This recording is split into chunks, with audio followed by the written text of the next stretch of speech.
কেইবাটাও গুৰুত্বপূৰ্ণ বিষয়ত এক বৈঠকত মিলিত হওঁ। প্ৰথম কথাটো হ'ল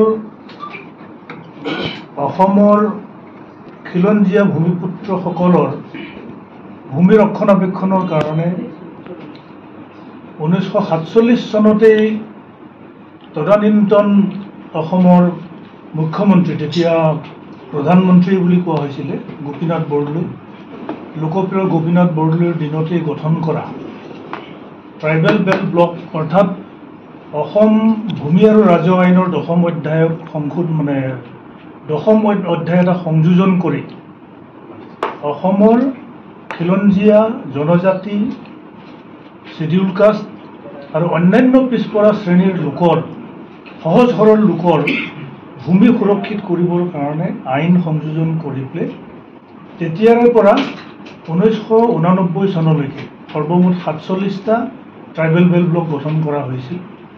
আৰু শেহতীয়াকৈ জুলাইত নতুন এটা ট্ৰাইবেল ব্লক গঠন হৈছে। সৰ্বমুঠ এতিয়া 48টা ট্ৰাইবেল বেল্ট এণ্ড ব্লক আছে।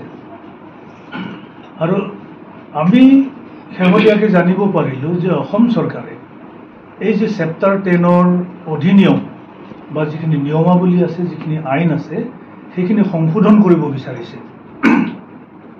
তো এই ক্ষেত্ৰত আমি CC2R ফালৰ পৰা আমি পুংখানুপুংখভাৱে আজি বিষয়টো আলোচনা কৰোঁ।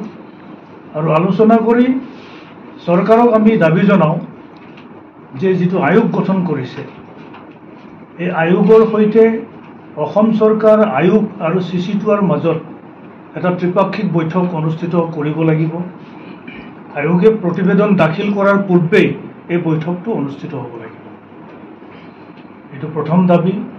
দ্বিতীয় দাবীটো হ'ল আয়োগৰ প্ৰতি যে ট্ৰাইবেলৰ বা শিডিউল কাষ্টৰ বা আদাৰ বেকৱাৰ্ড ক্লাছেছ বা Nepali grazier cultivator, Santhal tea tribe বা টি গাৰ্ডেনাৰ, আনডিভাইডেড গোৱালপাৰা ডিষ্ট্ৰিক্টৰ কোচৰাজবংশী, মধ্য অসমৰ নাথযোগী, এই সকলো লোকৰ ক্ষতি হ'ব পৰা কোনো প্ৰতিবেদন যাতে দাখিল নকৰে।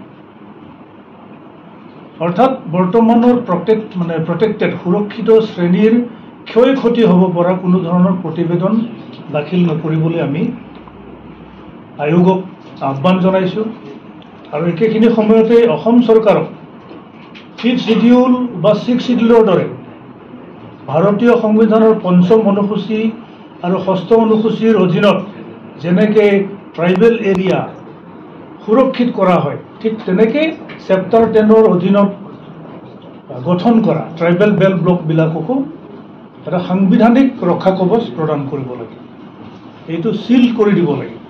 ট্ৰাইবেল বেল্ট ব্লককো ভাৰতৰ সংবিধানৰ গণ্ডিৰ মাজলৈ আনি যিকোনো এটা শিডিউলত ইয়াক অন্তৰ্ভুক্ত কৰি এই মাটিখিনি সৰ্বকালৰ বাবে সুৰক্ষিত কৰিবলৈ আমি দাবী জনাইছোঁ।